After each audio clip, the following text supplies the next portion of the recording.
The storm began without warning. Not a drop of rain, not a whisper of wind. And then, in a single breath, the sky tore open. That was the night he was born. And nothing in the village was ever the same again. The night of the storm. In the quiet 18th century village of Gray Hollow, life followed a simple rhythm until the night of October 13th, 1742. The sky turned black before sunset. Thunder rolled like distant cannons. Villagers locked their doors, whispering prayers. Inside a small wooden cottage at the edge of the village, Elena, a young widow, screamed in pain as she gave birth. No midwife dared to come. The storm was too violent. Lightning struck the ground just outside her home again and again, as if something was trying to enter. And at the exact moment the loudest thunder cracked, the child was born. The omen. The storm stopped instantly. Not slowly, instantly. Silence fell over Gray Hollow. The next morning, villagers gathered outside Elena's house. Something felt wrong. When they saw the baby, fear spread like wildfire. The child's eyes were not normal. They shimmered like reflections of lightning. And when he looked at someone, it felt as if he could see through them. They named him Lucian. But behind closed doors, they called him something else. The Storm Child.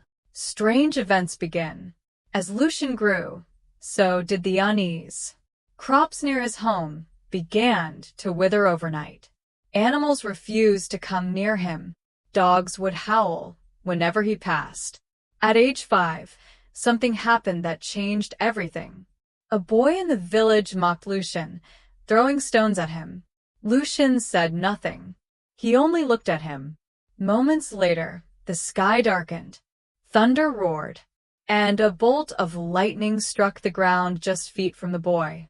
No one was hurt, but everyone understood. This was no coincidence. Fear turns to hate.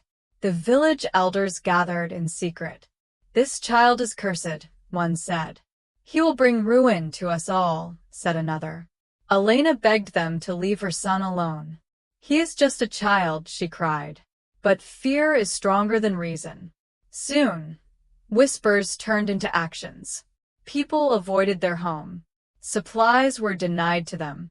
Children were forbidden to speak to Lucian. He grew up alone, watching, listening, understanding. The truth awakens.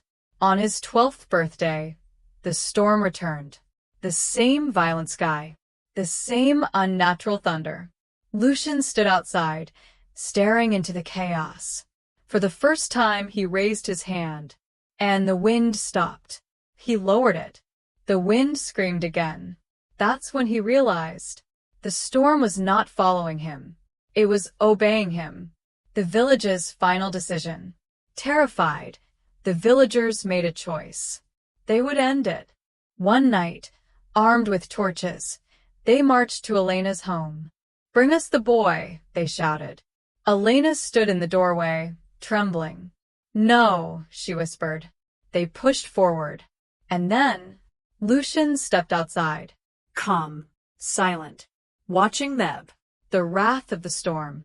The sky exploded. Wind howled like a beast unleashed. Lightning struck the ground in rapid bursts.